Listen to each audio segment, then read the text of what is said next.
जय हिंद साथियों, मैं हरि सिंह आज आपके सामने लेकर आया हूँ चतुर्थ श्रेणी कर्मचारी की जो भर्ती हो रही है उसके लिए आप अपनी क्या रणनीति बना सकते हो या मेरे तरफ से उस भर्ती से संबंधित और अन्य अभ्यर्थियों से संबंधित क्या राय है वो आपके सामने आज साझा करूँगा। क्योंकि आप जानते हैं कि मेरे द्वारा पिछले 3 साल से ऑफलाइन कोचिंग करवाई जा रही है। आप जानते हैं कि मेरे द्वारा एक लाइब्रेरी का संचालन किया जा रहा है, तो मैं विद्यार्थियों से रूबरू ज़्यादा होता हूँ, मैं अभ्यर्थियों से वार्तालाप करता हूँ और उस वार्तालाप के अंदर मुझे कुछ चीज़ें पता चली जिसके बारे में बताना चाहूँगा कि चतुर्थ श्रेणी कर्मचारी की जो भर्ती है ना, उसके प्रति सभी अभ्यर्थियों के अंदर एक तरह से अलग ही ऊर्जा है ना। ऊर्जा का मतलब कि इतना कॉन्फिडेंस है कि उनको लगता है जैसे माता से ना, कहते हैं कि मेरी सीट तो पक्की है। पटवारी वाला कह रहा है मेरी सीट पक्की है, टीचर वाला कह रहा है कि मैं भी टीचर की भर्ती बाद में उससे पहले चतुर्थ श्रेणी कर्मचारी की भर्ती दूंगा, उसमें मेरा सिलेक्शन पक्का है। कह रहे हैं 50,000 भर्ती है, 50,000 में से मेरा तो हो गई। फिर मन में एक विचार आता है कि 25 लाख में से 50,000 लेने हैं उनको, 54,000 से ऊपर थोड़ी, तो कह सकते हैं कि 25 लाख में से 54,000 लेने हैं उनको, तो बाकी लोग कहाँ जाएंगे। प्रश्न ये होता है कि जब अधिकतर लोग, जब RS लोग, जब PhD की हुए लोग, जो वीडियो की तैयारी करने वाले, जो पटवारी की तैयारी करने वाले, जो 2nd ग्रेड 1st ग्रेड सब तैयारी करने वाले लोग इस महाभर्ती के अंदर कूदे हैं, तो सीधी सी बात है कि कंपटीशन कितना टाइट होने वाला है ना। जबकि लोगों ने अपने मन में धारणा बना ली है कि भाई 50,000 से प्लस भर्ती है तो हमारा सिलेक्शन तो पक्का है। और सभी लोगों ने पिछले कुछ समय पहले एक आंदोलन किया था कि इस भर्ती के अंदर राजस्थान GK के जो पोर्शन है, जो उसको भाग है, उसको बढ़ाया जाए।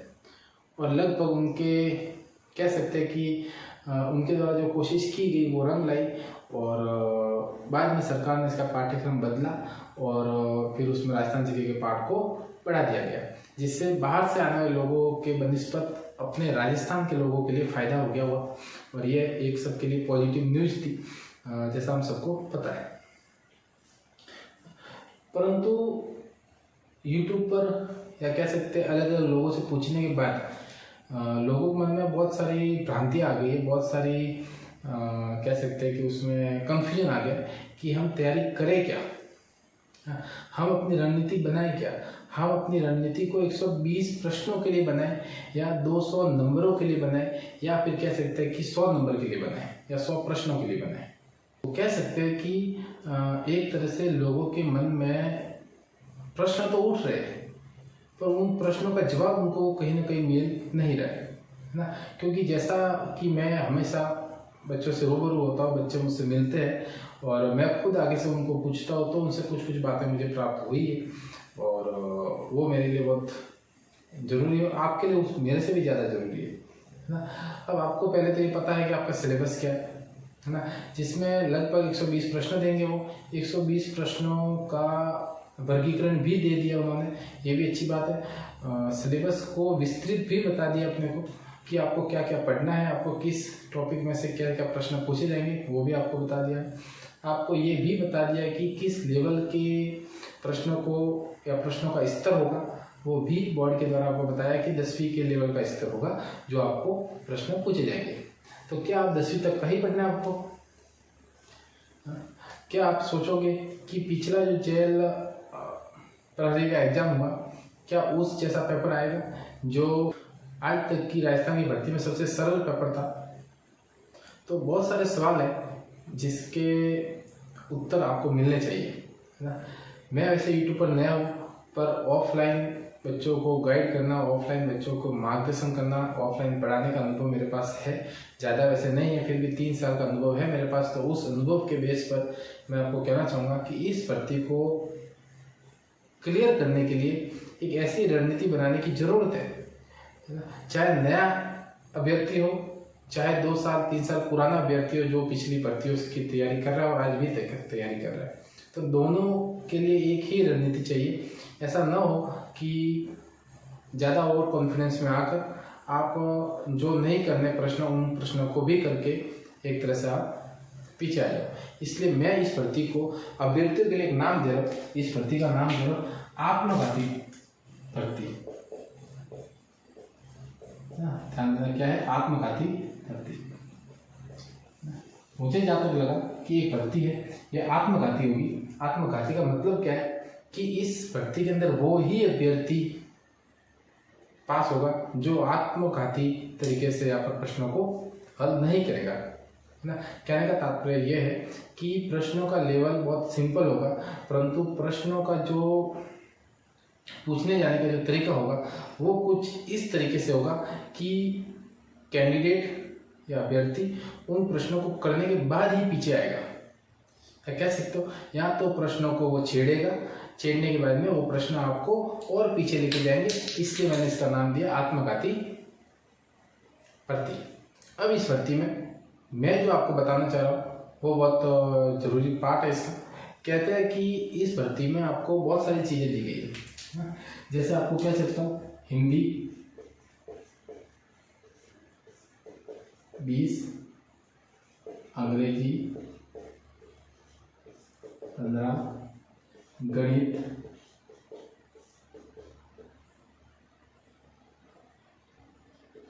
15,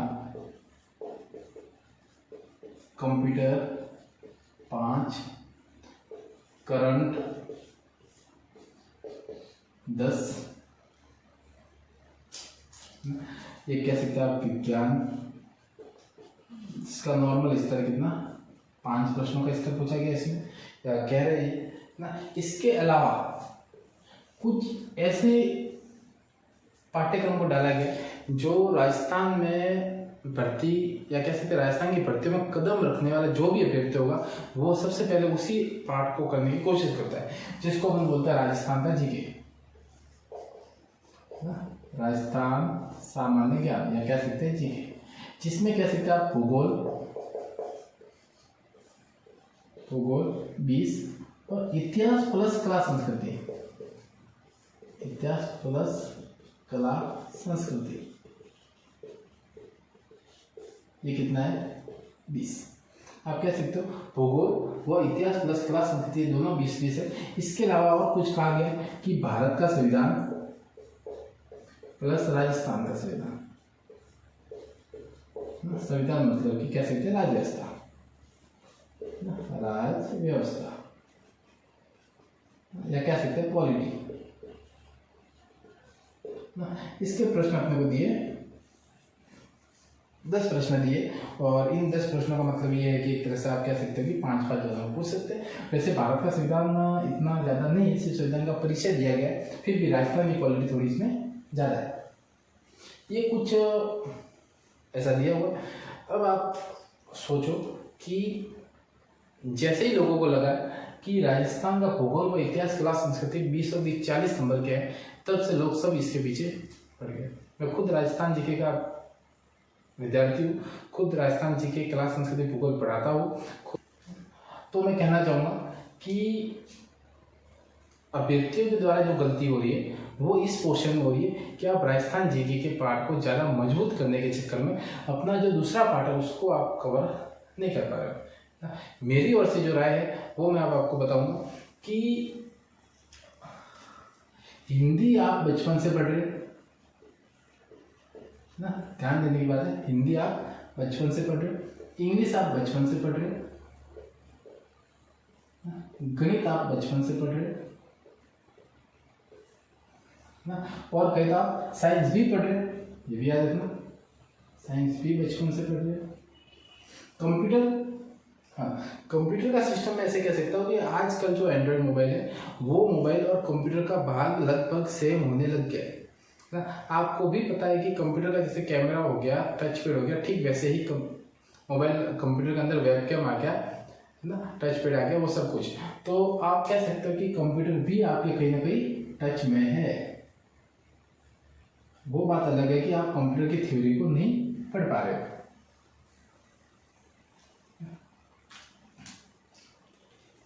अब मेरे कहने का मतलब क्या है, तो कहने का तात्पर्य यह है कि इस पोर्शन से ज़्यादा इसमें नंबर लाने की कोशिश अपने को करनी। कैसे? क्योंकि जब भी मैंने लोगों को पूछा, जब भी मैंने विद्यार्थियों से पूछा कि हिंदी कैसी है आपकी, तो वो क्या बोल रहे मुझे कि हिंदी तो मेरी अच्छी है, मेरे 20 में से 20 पक्का ले आऊँगा। फिर पूछता हूँ इंग्लिश कैसी है, तो कहेंगे नहीं इंग्लिश सही नहीं है मेरे। हाँ, फिर पूछूंगा कंप्यूटर, तो हाँ कंप्यूटर पूरी सही है। फिर मैं वापस पूछूंगा साइंस, तो कि साइंस सही है। तो तात्पर्य क्या है ना, क्योंकि ये लोग इसमें से एक या दो पार्ट पूरा कर रहे हैं, मजबूत कर रहे हैं, और बाकी मजबूत किसको करने में लगे हुए हैं, इस पार्ट को। और आपको कहना चाहूँगा, ये जब आप इतिहास और कला संस्कृति पढ़ोगे जो 20 नंबर की है, और जितनी इतिहास और कला संस्कृति में मेहनत करोगे उसकी आधी मेहनत भी इन सबको करने में नहीं लगेगी आपको, उसकी आधी मेहनत भी इन सबको पूरा करने में नहीं लगेगी। ये बात आपको ध्यान में रखनी है। क्यों? क्योंकि हिंदी आप पहले से पढ़ रहे हो, बचपन से पढ़ रहे हो। इंग्लिश आपको जितनी हार्ड लगती है उतनी हार्ड है नहीं, ये ध्यान रखना है अपने को। आप कह सकते हो इंग्लिश में आपको एक टेंसेस आ गए, टेंसेस के बाद कुछ डिटरमिनेंट्स आ गए, कुछ आर्टिकल्स आ गए, उसके बाद इंग्लिश पूरी हो जाती है ना। टेंसेस के ऊपर ही एक्टिव पैसिव वॉइस आ जाते हैं, इनडायरेक्ट डायरेक्ट स्पीच आ जाते हैं। तो आप कह सकते हो कि इंग्लिश के 15 नंबर कहीं जाने वाले होने नहीं चाहिए आपके ना। गणित का स्तर भी सामान्य दिया अपने को, तो कह सकते हैं कि गणित को जो पूछा गया है उसमें लाभ हानि प्रतिशत, औसत, मैक्सिमम और एलसीएम ये पूछा गया, तो बहुत ही नॉर्मल है जो आप 10वीं कक्षा के अंदर पढ़ते थे। फिर भी लोग इन टॉपिक को पूरा करने की बजाय किसके ऊपर आ रहे हैं, इतिहास और भूगोल के ऊपर आ रहे हैं, इतिहास और भूगोल के ऊपर आ रहे हैं। हाँ, अब मैं बात करूंगा विज्ञान की। विज्ञान के 5 प्रश्नों को मेरा मानना है कि जिसने भी विज्ञान पढ़ी है, जिसने भी पढ़ी है उसको तो रिवीजन करना चाहिए। ध्यान देना, जिसने भी विज्ञान पढ़ी है उसको तो रिवीजन करना चाहिए, और जिसने नहीं पढ़ी है उसको मेरा सजेशन रहेगा कि यदि वो आर्ट्स बैकग्राउंड से है या उसने तैयारी छोड़ दी है फिर वापस उस तैयारी में आया है, तो आप विज्ञान को हाथ न लगाए, आप विज्ञान को हाथ न लगाए। इसके बनिस्पत इसमें जो टाइम दे रहे हो उसके बनिस्पत आप करंट के अंदर टाइम दे दीजिए, क्योंकि करंट के अंदर यदि आपने 4 महीने एक जैसा भी पढ़ लिया तो आप 8 से 9 प्रश्न या 7-8 प्रश्न आप सही कर सकते हो, 8 से 9 प्रश्न सही कर सकते हो। तो मेरे कहने का मतलब क्या था आपको कि आप हिंदी के अंदर इंग्लिश, गणित इन तीनों को पूरा करने की कोशिश करिए 100%। उसके अलावा आप कंप्यूटर को पूरा कर सकते हो। कंप्यूटर इतना हार्ड नहीं है जितना आपको समझते हैं आप, इतना कठिन नहीं है कंप्यूटर बहुत ही सिंपल है। एक आउटपुट, इनपुट और कुछ अन्य टॉपिक है, उसके अलावा कोई टॉपिक इसमें है नहीं। तो आप कह सकते हो कंप्यूटर, गणित, अंग्रेजी, हिंदी इन सबको पूरा करना है। उसके अलावा विज्ञान को छोड़ सकते हो, मेरा मानना तो छोड़ सकते हो, क्योंकि विज्ञान के अंदर आपको बहुत सारे रोग याद करने पड़ेंगे, रोग वाहक के नाम याद रखने पड़ेंगे, उनके टीके याद रखने पड़ेंगे। उन टीकों को याद करते करते आप परीक्षाओं के अंदर सही करने के बजाय आप गलत कर सकते हो। ये 5 प्रश्न आपको और पीछे ले जा सकते हैं यदि आप साइंस बैकग्राउंड से नहीं है तो। फिर भी यदि आपको चाहिए कि नहीं मैं 2 से 3 प्रश्न इसको सही कर सकता हूँ, तो आप इन टॉपिक्स में से कुछ ऐसे टॉपिक्स को चुनिए जो आप कर सकते हो, बाकी टॉपिक्स को छोड़ दीजिए ना। यदि आप कहोगे फिजिक्स के टॉपिक कर सकते हैं, धातु और धातु कर सकते हैं, तो आप उनको करिए। प्रकाश का परावर्तन कर सकते हो, उसको करिए। और आप बायो करना चाहते हो, बायो करिए। तो कुछ एक टॉपिक को पकड़िए जिसमें तो 1 या 2 प्रश्न आ सकते हैं, बाकी उसको आप जाने दीजिए ना। क्योंकि मैं इसीलिए इसको आत्मघाती भर्ती बोल रहा हूँ कि इस भर्ती में वही लोग पीछे आएंगे जो अपना खुद ही गला घोटेंगे, कह सकते हैं कि खुद ही अपने पैर पर कुल्हाड़ी मारेंगे, वो ही इसमें पीछे आएंगे, बाकी सभी इसमें आगे रहेंगे। अब मेरी बात इन सब के अलावा इस पर आगे कि राजस्थान का भूगोल आपको पूरा करना है ना। राजस्थान का भूगोल पूरा करना है इसलिए क्योंकि आप इतिहास, कला, संस्कृति के अंदर जितना टाइम देंगे उसका हाफ टाइम ही है जो आप भूगोल पूरा कर सकते हो, जिसमें आपको राजस्थान की स्थिति पता करनी है। अफवाह तंत्र, झील है, वन संरक्षण है, कुछ जनसंख्या वितरण का भाग है, बस। उसके अलावा आप कहोगे आपका राजस्थान जी का भूगोल पूरा है। तो आप जब इतिहास, कला, संस्कृति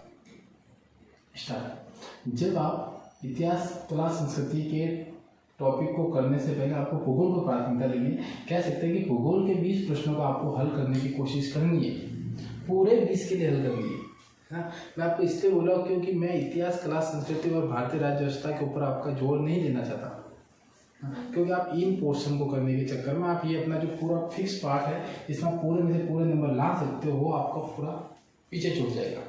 ठीक है, तो आपको भूगोल पूरी करनी है। देखिए भारत राज्य व्यवस्था, अब देखो आपकी भारत राज्य व्यवस्था और राजस्थान राज्य व्यवस्था के ऊपर आपको ज़्यादा जोर देने की जरूरत नहीं है, आपको सिर्फ प्रीवियस ईयर के MCQ करने हैं। ओनली क्या करने हैं, MCQ, टॉपिक वाइज MCQ जो सिलेबस में दिया हुआ उसके MCQ। इससे क्या होगा, आपको हर टॉपिक के MCQ को अपने नोट्स के अंदर लिखना है, प्रश्न का इसका उत्तर। यही प्रश्न एक बार आपको महीने 1.5 महीने के अंदर आपको पूरे टॉपिक क्लियर हो जाएंगे, फिर इन्हीं प्रश्नों को आपको रिपीट करते रहना है। इन्हीं प्रश्नों में से यहाँ पर प्रश्न पूछे जाएंगे, इस भर्ती में प्रश्न पूछे जाएंगे, ये आपको ध्यान रखना है। और सबसे अलग पार्ट जिसकी मैंने बात नहीं की अभी तक, कह सकते हैं इतिहास और कला संस्कृति। इतिहास, कला, संस्कृति। पहले मैं इतिहास के अंदर बता दूं कि आप इतिहास में राजा महाराजाओं को याद न करें। आप इतिहास में यदि आपने पढ़ा हुआ है तो आपके लिए वेल गुड है, यदि आप पढ़े हुए नहीं हो, आप पहली बार वापस पढ़ने आ रहे हो, 10 साल 2 साल 3 साल के बाद में पढ़ने आ रहे हो, तो आप राजस्थान के राजा महाराजा और राजवंश को छोड़ दीजिए, आप क्रांतिकारियों को छोड़ दीजिए। आपको कौन से टॉपिक करने हैं जिसमें से गारंटेड 1 या 2 प्रश्न पूछने वाले, वो टॉपिक बताता हूँ मैं। जैसे राजस्थान का एकीकरण, क्रांति, सभ्यता। इतिहास के अंदर एकीकरण, क्रांति, सभ्यता को आप कवर कर दीजिए, जिसमें से लगभग आपके 3 प्रश्न 4 प्रश्न आपके मिलने की संभावना रहेगी। इसके अलावा एक चीज और है कि जितने भी राजा महाराजा के मध्य युद्ध हुए वो आप याद रखना। क्या है युद्ध, कुछ किले, महत्वपूर्ण किले याद रखना अपने को, कि क्योंकि महत्वपूर्ण किलों का संबंध इतिहास से ही है। इसलिए राजवंश पढ़ने का मना बोला, क्योंकि राजवंश के अंदर आप कंफ्यूजन हो जाएगा आपको, और राजवंश में से इतने प्रश्न नहीं पूछे जाते, इसलिए आपको ध्यान रखना है। इतिहास में 3 या 4 टॉपिक्स में से ही आपको कवर करना है, और कवर ऐसा करना है कि 100% ये आपके क्लियर हो जाए। ठीक है, इसके अलावा फिर मैं आपको बात करूं कि कला संस्कृति में से आपको क्या पढ़ना है। कला संस्कृति में से आपको क्या पढ़ना है, जो आपके 100% वो प्रश्न आपका सही होगा, जिसमें आपको बताऊं मैं। एक है वाद्य यंत्र, नृत्य, संगीत या गीत, है ना, जो अपन कहते हैं लोकगीत कह सकते हैं, लोक नृत्य कह सकते हैं। वेशभूषा, वेशभूषा के प्रश्न बहुत सरल आते हैं। वेशभूषा बोलते हैं आभूषण, वेशभूषा आभूषण हो गए। आभूषण के बाद में अपन और देखें कि भाषा साहित्य पढ़ सकते हो। भाषा साहित्य का मतलब यह कि राजस्थानी भाषा और उसके साहित्य, साहित्य मतलब कि कवि और उनके ग्रंथों के नाम, वो आप पढ़ सकते हो। कि ये ऐसे टॉपिक है जिसके प्रश्न यदि आपको पूछे जाएंगे तो आप उत्तर सही कर सकते हो, आपको कन्फ्यूजन ज़्यादा होगा नहीं। पर शर्त क्या है, शर्त यह है कि इन टॉपिक को 100% आपको कवर करना पड़ेगा, है ना, पड़ेगा। इसके अलावा जो भी टॉपिक आप उसको छोड़ दीजिए। कला संस्कृति में इसके अलावा जो भी टॉपिक है उसको आप छोड़ दीजिए, कोई करने की जरूरत आपको नहीं है। आपका फोकस किसके ऊपर होना चाहिए, हिंदी, अंग्रेजी, गणित, कंप्यूटर, करंट विज्ञान। विज्ञान को मैं काट देता हूँ। अब मेरी ओर से आपको क्या रणनीति वो आपको देखनी कि देखो, मेरी ओर से जब आपको रणनीति बनानी, वो लगभग 90 प्रश्नों की बनानी है। कितनी बनानी है, 90 प्रश्न। आप कह सकते हो कि मेरे द्वारा ये कहा जा रहा है आपको कि आप 90 प्रश्नों को सही करने की रणनीति आपको करनी है। यदि आपके 90 प्रश्न सही हो जाएंगे, आपका सिलेक्शन होने से कोई नहीं रोक सकता। क्यों नहीं रोक सकता, क्योंकि आप देखो हिंदी 20, अंग्रेजी 15, गणित 15, कंप्यूटर 5, करंट है। करंट के अंदर राजस्थान और भारत दोनों का है, तो मैं इसको 50-50 कर रहा हूँ। कम से कम आपको 5 प्रश्नों तो सही करने ही करने राजस्थान के, भी भारत के करो तो वेरी गुड ना। तो राजस्थान के क्रम के आप 5 प्रश्न कर सकते हो। और इसके अलावा मैं देखा आपको मैंने भूगोल, भूगोल कितने नंबर की, 20 नंबर की भूगोल है, कितने 20 नंबर की पूरी करनी है। इतिहास और कला संस्कृति में इसमें आपको सिर्फ हाफ ही बोल रहा हूँ, पूरा करने का बोला ही नहीं मैंने आपको। तो इतिहास कला संस्कृति आप कह सकते हो कि 10, 8 से 10 कह सकते हो, मान लो आप 10 कर सकते हो। इतिहास कला संस्कृति में आप क्या कर सकते हो, 10 कर सकते हो।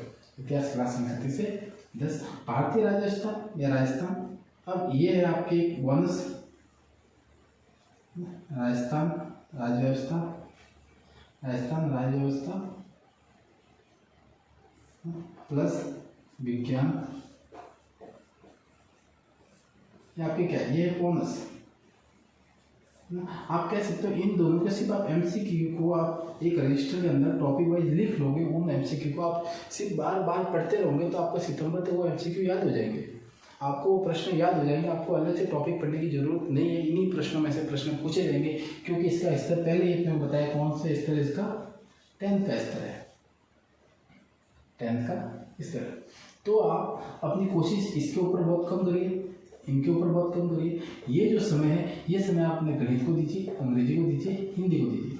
अंग्रेजी सिंपल में वापस बोल रहा हूँ, हिंदी बहुत सरल है, हिंदी आपको पढ़नी है बार बार। गणित के अंदर बहुत कम टॉपिक है, तो आपको वो पूरी करनी है कैसे भी करके, हर टॉपिक इसके पूरे होने चाहिए। उसके अलावा कंप्यूटर है, 5 प्रश्न। तो आप देखिए 15, 30, 30, 30, 50, 50, 5, 55, 55, 5, 60, 60 और 20, 80, 80 और 10, 90। यानी मैंने कहा आपको 90 प्रश्नों को आपको एकदम कंठस्थ करना है। ये दोनों आप कह सकते हो 10-15 नंबर के आसपास लगभग। और ये टॉपिक आपको एमसीक्यू करने हैं, उसी एमसीक्यू में से आपको हल करने का एक तरह से बोनस है आपके पास, ये एक तरह से बोनस है आपके पास ये।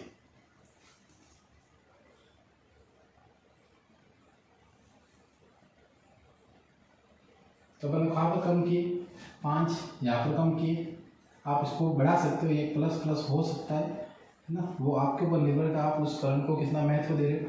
इतिहास कला संस्कृति का मैं 10 के ऊपर ही चलूँगा, इससे ज़्यादा आप करने की कोशिश करोगे। हाँ, बात वही है, मैं वापस बोल रहा हूँ, नए लोग हैं उनके लिए कह रहा हूँ, खासकर पुराने लोग हैं और यदि वो राजस्थान जीके के ऊपर ध्यान ज़्यादा दे रहे, ऊपर ध्यान नहीं दे रहे, तो मैं कहूँगा इस इतिहास कला संस्कृति भाग को कम कर दे और ऊपर वाले के ऊपर ध्यान ज़्यादा दे दे। ये जो पार्ट है ये लगभग 50-55 के आसपास का पार्ट है।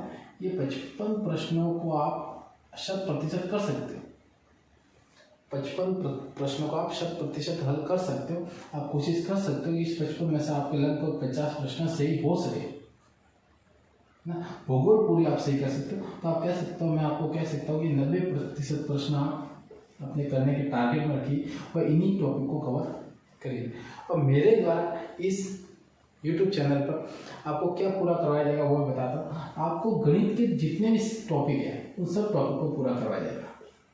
परीक्षा तक गणित के हर तरीके के प्रश्न, हर तरीके के, आपको कहो तो हर तरीके के टॉपिक, हर तरीका जो एग्जाम में पूछ सकता है, उस एग्जाम को पूछने का तरीका और जो मेरा तरीका वो दोनों एक ही होगा, ये मैं आपको गारंटी बता दूँ।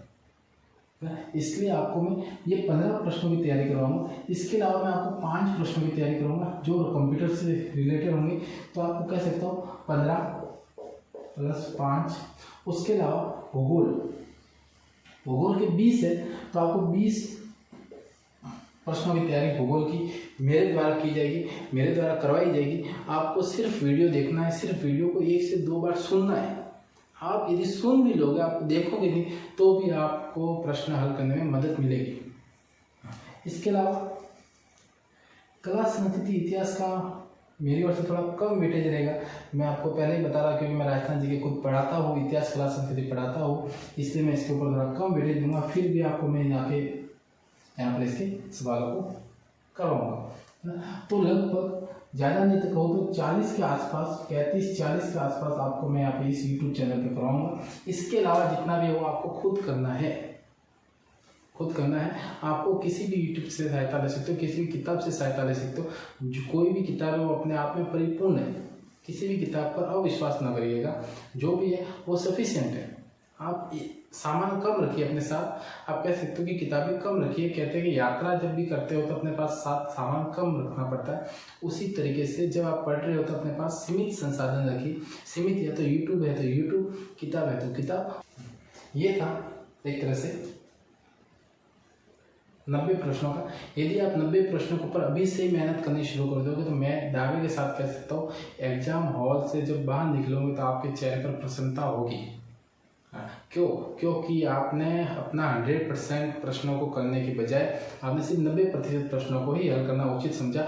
ये जो भारतीय राज्य व्यवस्था है, जो विज्ञान है, जो इतिहास के 5 प्रश्न, ये आपके एक बोनस है। आपको इसके ऊपर ज़्यादा जोर देने की जरूरत नहीं है, क्योंकि आपको पता है कि यह भर्ती जिसमें ज़्यादा ओवर कॉन्फिडेंस के साथ लोग बैठ रहे हैं, जिसमें ज़्यादा लोग बैठने की संभावना है, जिसमें ज़्यादातर लोग पढ़े लिखे लोग बैठ रहे हैं, जिसमें ज़्यादातर लोग बड़े बड़े डिग्री हासिल किए हुए लोग बैठ रहे हैं, तो आप ये सोचोगे कि मैं 100% करने के बाद में भी पास हो जाऊंगा, तो वो गलत है। इसके लिए रणनीति अपनानी जरूरी है और इसी रणनीति के बलबूते पर आप अपना सिलेक्शन पक्का कर सकते हो। अब मैं बताऊँ आपको, आप कहोगे सर हम जीके कहाँ से पढ़े? जीके चलो पढ़ सकते हो आप। मैं आप कहोगे आपके करंट हम कहाँ से पढ़े? तो आपको मैं एक यूट्यूब चैनल बताना चाहूँगा और उस यूट्यूब चैनल का नाम है नानक क्लास।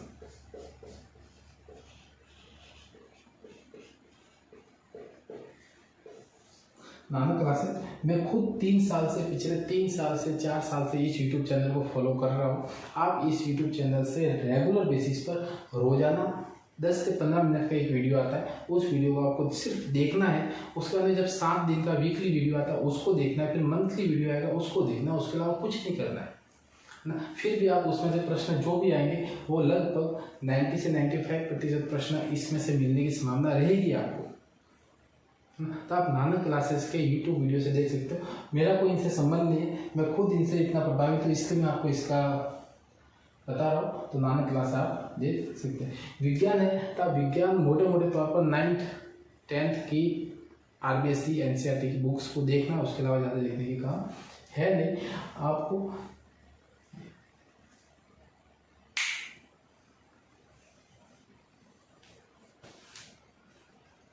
तो दोस्तों ये था मेरा एक विश्लेषण कि मैंने सोचा था कि मैं आपके सामने आकर एक बार इस भर्ती से संबंधित ऐसा विश्लेषण पेश करूँ आपके सामने कि आप उससे रिलेट कर सको, अपने आप से रिलेट कर सको, अपने दोस्तों से रिलेट कर सको कि हाँ मेरा दोस्त ये कर रहा है जो मैंने बोला। तो आपको उनसे अलग करने की कोशिश करनी होगी, क्योंकि यह भर्ती आपके ज़िंदगी को बदल देगी, यह भर्ती आपके परिवार की ज़िंदगी को बदल देगी, यह आपकी इज्जत मान सम्मान को बढ़ाकर रख देगी आपको। इसलिए इस भर्ती को करो या मरो की स्थिति में आपको लड़ना होगा और उसके लिए आपको अलग से रणनीति बनानी पड़ेगी। और वो रणनीति मैंने आपके सामने मेरी ओर से आपके सामने रखी। आप इसमें और संशोधन कर सकते हो, क्योंकि बहुत सारे लोग ऐसे होंगे जो साइंस बैकग्राउंड से होंगे और उसके साइंस के 5 प्रश्न सही होने की संभावना रहेगी। तो ठीक है, जब साइंस बैकग्राउंड का होगा तो उसकी गणित भी हो सकती है, तो गणित भी पूरे हो सकते हैं ना।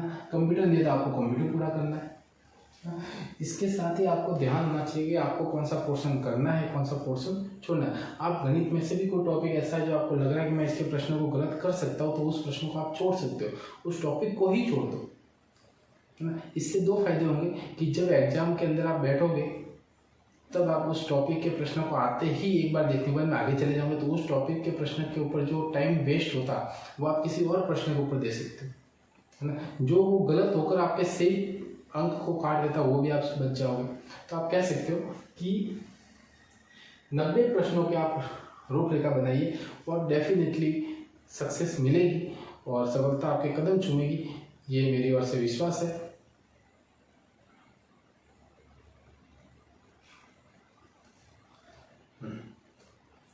आशा करता हूँ मेरा ये विश्लेषण या ये वीडियो आपको अच्छा लगा हो। यदि अच्छा लगा हो तो वीडियो को शेयर करिए, तो दोस्तों के साथ साझा करिए और चैनल को सब्सक्राइब करिए, क्योंकि एग्जाम तक मैं आपको इस प्लेटफॉर्म पर, इस यूट्यूब चैनल पर आपके परीक्षा से संबंधित समस्त कंटेंट को अपलोड करने की कोशिश करूंगा। जितना भी मुझसे हो सकता है उतना आपको सरल भाषा के अंदर 5 मिनट, जो आपके दूसरे यूट्यूबर के अंदर 1 घंटे में आपको जो टॉपिक पूरा करवाया जा रहा है वो मात्र मैं 5 से 10 मिनट में पूरा कराऊंगा। इससे फ़ायदा आपका होगा, क्योंकि आपको कम समय के अंदर आपको वही चीज़ मिलेगी जो परीक्षा में पूछी जाने वाली है ना। बहुत सारे लोग देखा जाता है, मैंने